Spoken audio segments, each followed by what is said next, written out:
नमस्कार दोस्तों, आप सभी का एक बार फिर से स्वागत है आपके अपने YouTube चैनल इवेंट वीडियो पर। इस समय की दोस्तों तमाम बेहद बड़ी खबरें, मुख्य समाचार सामने निकल के आ रहे हैं। एक एक करके चलेंगे, देश दुनिया की सभी बड़ी खबरें आगे इस वीडियो में जानेंगे। लेकिन उससे पहले दोस्तों आप लोगों से एक छोटी सी रिक्वेस्ट है कि अगर आप लोग हमारे YouTube चैनल पर नए हैं तो चैनल को सब्सक्राइब करके बेल के आइकन को जरूर दबा दीजिए दोस्तों। और अगर आप लोग भी यही मानते हैं कि चीन की मंशा समझने में विफल रही है केंद्र की मोदी सरकार, तो आप अभी इस वीडियो को लाइक करके कमेंट बॉक्स में अपनी राय जरूर बताइएगा। तो आइए दोस्तों आज की सभी बड़ी खबरें जान लेते हैं।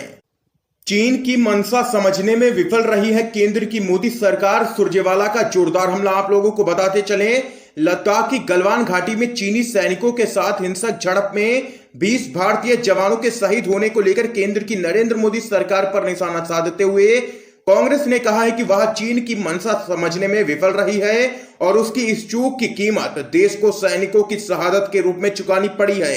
ये यहां पर कांग्रेस पार्टी ने जोरदार हमला बोला है केंद्र की मोदी सरकार पर। दरअसल दोस्तों आप लोगों को बताते चले, कांग्रेस पार्टी के मुख्य प्रवक्ता रणदीप सुरजेवाला ने कहा है कि क्या चीन की मंशा समझने में भारी चूक केंद्र सरकार और उसके नेतृत्व की घोर विफलता का प्रतीक नहीं है। उन्होंने कहा है कि आज हर मन इस बात से बेहद व्यथित है कि दिन रात खुद के मजबूत नेतृत्व का ढोल पीटने वाले दिल्ली के हुक्मरानों की कूटनीतिक चूक की कीमत देश को सैन्य अधिकारी और सैनिकों की शहादत से चुकानी पड़ी है। ये यहां पर कांग्रेस ने जोरदार हमला बोला है। इस बीच एक और बड़ी अपडेट दोस्तों आप लोगों को बताते चलें, मणिपुर में बीजेपी को लगा तगड़ा झटका। कांग्रेस ने राज्यपाल से की मुलाकात, विधानसभा का विशेष सत्र बुलाने की मांग। आप लोगों को दोस्तों बताते चलें, मणिपुर में सियासत काफी गर्मा गई है। बीजेपी की गठबंधन सरकार के हाथों से सत्ता जाती हुई साफ नजर आ रही है। कांग्रेस पार्टी ने मणिपुर में सरकार बनाने का दावा पेश कर दिया है। कांग्रेस विधायक दल के नेता ओकराम इबोबी सिंह ने राज्यपाल नजमा हेपतुल्ला से मुलाकात कर विधानसभा का विशेष सत्र बुलाने की मांग की है। आप लोगों को दोस्तों बताते चले, विशेष सत्र को बुलाने की मांग इसलिए की गई है ताकि सरकार के खिलाफ अविश्वास प्रस्ताव लाया जा सके और अपनी सरकार बनाने के लिए बहुमत साबित किया जा सके। तो यहां पर दोस्तों देख सकते हैं कि बीजेपी को तगड़ा झटका मणिपुर के अंदर साफ तौर पर लगता हुआ नजर आ रहा है और बीजेपी की सरकार गिरना तय है और कांग्रेस पार्टी की सरकार बनने जा रही है मणिपुर के अंदर। ये यहां पर साफ तौर पर नजर आ रहा है। इस बीच एक और बड़ी खबर दोस्तों आप लोगों को बताते चलें, बीसीसीआई ने कहा चीनी कंपनी से देश को होता है फायदा, वीवो से खत्म नहीं करेंगे करार। आप लोगों को दोस्तों बताते चलें, एक और जहां चीन के उत्पादों और कंपनियों के देश भर में विरोध हो रहा है, तो वहीं दूसरी ओर बीसीसीआई ने साफ तौर पर कह दिया है कि वो आईपीएल के प्रायोजक वीवो से करार खत्म नहीं करेगी। बीसीसीआई ने कहा है कि वो अगले दौर के लिए अपनी प्रायोजन नीति की समीक्षा के लिए तैयार है, लेकिन आईपीएल के मौजूदा टाइटल प्रायोजक वीवो आईपीएल से करार खत्म करने का कोई इरादा नहीं है। यह यहां पर बीसीसीआई का कहना है और बीसीसीआई ने कहा है कि चीनी कंपनियों से भारत को फायदा होता है। यह यहां पर कहा गया है बीसीसीआई की तरफ से। लेकिन अगर वहीं दूसरी तरफ देखा जाए तो लगातार देश भर में चीन और चीन के सामानों का बहिष्कार किया जा रहा है और लगातार विरोध प्रदर्शन हो रहे हैं। इस बीच बीसीसीआई की तरफ से ऐसा बयान सामने निकल के आया है। दोस्तों आप लोगों की क्या राय है कमेंट बॉक्स में कमेंट करके जरूर बताइएगा।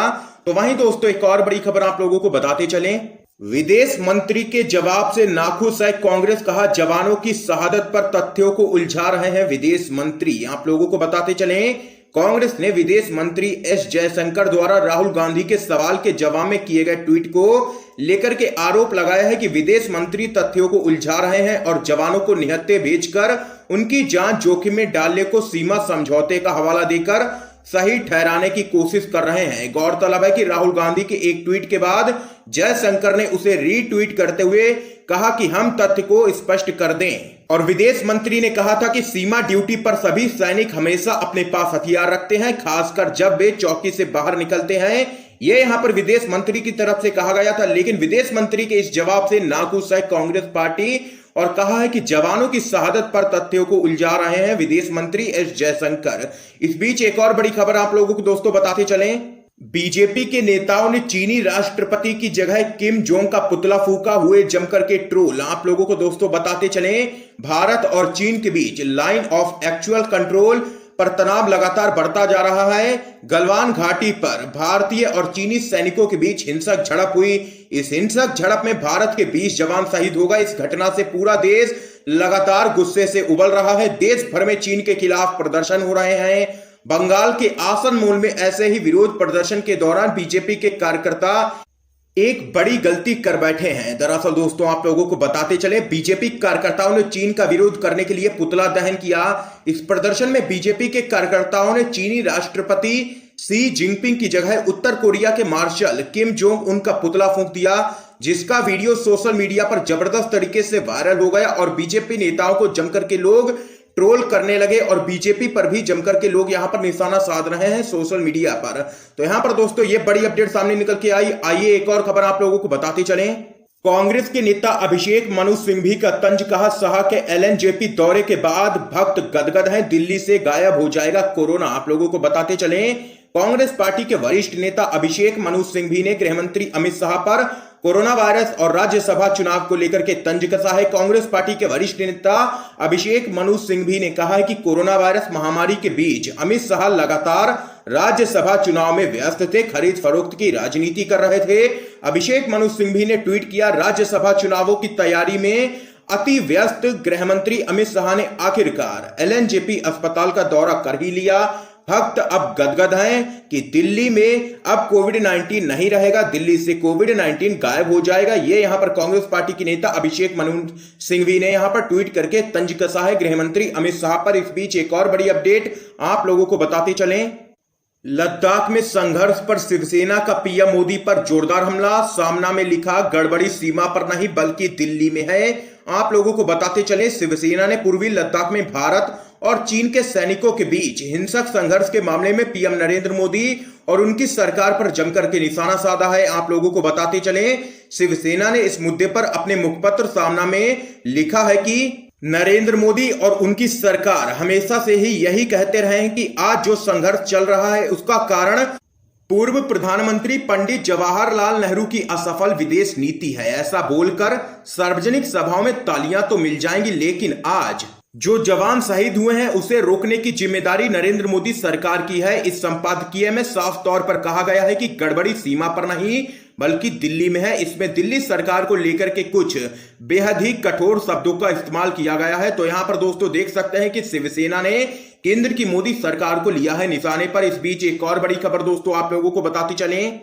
तिब्बती पीएम का भारत को समर्थन, कहा गलवान पर चीन का अधिकार नहीं, चीन की धोखा देने की है आदत। आप लोगों को बताते चलें, भारत और चीन के बीच एलएसी में विवाद पर कई देश भारत के समर्थन में आ गए हैं और वहीं गलवान वैली पर अपना अधिकार जताने को लेकर चीन की निंदा कर रहे हैं। इसी कड़ी में अब तिब्बत ने भारत को समर्थन किया है। तिब्बत के प्रधानमंत्री लोब्संग सांगे ने कहा है कि चीन बस अहिंसा की ही बातें करता है, अहिंसा का पालन नहीं करता है। तिब्बत के पीएम ने आगे कहा है कि गलवान वैली पर चीन का कोई भी अधिकार नहीं है। अगर चीनी सरकार ऐसा दावा कर रही है तो ये बहुत ही गलत है। गलवान नाम ही लद्दाख का दिया हुआ है, फिर ऐसे दावों का कोई मतलब ही नहीं रह जाता है। ये यहां पर तमाम बातें कही हैं तिब्बत के पीएम ने। इस बीच एक और बड़ी खबर दोस्तों आप लोगों को बताते चलें। महाराष्ट्र मुख्यमंत्री उद्धव ठाकरे से मिले कांग्रेस के मंत्री, दूर हुई सारी करवाहट। आप लोगों को दोस्तों बताते चलें, महाराष्ट्र में उद्धव ठाकरे के नेतृत्व वाली 3 दलों की महाविकास आघाड़ी सरकार में जारी अनबन का मामला अब कुछ हद तक सुलझ गया है। कांग्रेस के नेताओं ने मुख्यमंत्री उद्धव ठाकरे से मुलाकात की। इस मुलाकात से फिलहाल कड़वाहट दूर हो गई है। प्रदेश अध्यक्ष, कांग्रेस के प्रदेश अध्यक्ष व राजस्व मंत्री बाला साहेब थोराट ने कहा है कि हमने कोरोना संकट में गरीबों की मदद को लेकर मुख्यमंत्री के साथ चर्चा की है। उन्होंने कहा है कि कांग्रेस गठबंधन से नाराज नहीं है। ये यहां पर दोस्तों बड़ी अपडेट महाराष्ट्र से सामने निकल के आई है। आइए एक और खबर आप लोगों को बताते चलें। सर्जिकल स्ट्राइक का ढिंडोरा पीटकर चुनाव जीतने वाले मोदी जी 20 जवानों की शहादत पर आखिर चुप क्यों हैं? आप लोगों को बताते चलें, गलवान घाटी में चीनी सेना द्वारा किए गए हमले में भारत के 20 जवान शहीद हो गए। जवानों की शहादत के बाद देश भर में गुस्से का माहौल है, तो वहीं विपक्ष जवानों की शहादत के लिए सरकार को जिम्मेदार ठहराते हुए लगातार केंद्र की मोदी सरकार पर हमलावर है। इसी क्रम में आप लोगों को बताते चलें, टीएमसी की सांसद महुआ मोइत्रा ने केंद्र की मोदी सरकार को सीमा सुरक्षा के मामले में पूरी तरह से नाकाम बताया है। उन्होंने कहा है कि बॉर्डर पर हमारे जवान मारे जा रहे हैं और हम इस पर अगर सवाल करते हैं तो हमें देशद्रोही बता दिया जाता है। आगे आप लोगों को बताते चलें, एक अन्य ट्वीट में मोइत्रा ने कहा है कि अविश्वसनीय किस तरह बीजेपी ने बिना सबूत वाली सर्जिकल स्ट्राइक का ढिंडोरा पीटकर 2019 का चुनाव जीता और अब हमारे शहीद जवानों के असली चेहरे हमें घूर रहे हैं। प्रधानमंत्री आखिर इस पर खामोश क्यों हैं? आप लोगों को आगे बताते चले। टीएमसी सांसद ने आगे कहा है कि अगर हम सवाल पूछे तो एंटी नेशनल हो जाते हैं, पूछते हैं कैसे हुआ तो हम पर देशद्रोह का केस हो जाता है। ये यहां पर जबरदस्त हमला बोला है केंद्र की मोदी सरकार पर टीएमसी की सांसद महुआ मोइत्रा ने। तो यहां पर दोस्तों आज की ये तमाम बेहद बड़ी खबरें सामने निकल के आई हैं जो हमने आप लोगों तक पहुंचाई हैं। वीडियो पसंद आया हो तो इस वीडियो को लाइक करके ज्यादा से ज्यादा शेयर कीजिएगा, अपने सभी दोस्तों तक इन खबरों को जरूर पहुंचाइएगा और चैनल को सब्सक्राइब करके बेल के आइकन को जरूर दबा दीजिए। दोस्तों आप सभी का बहुत बहुत धन्यवाद।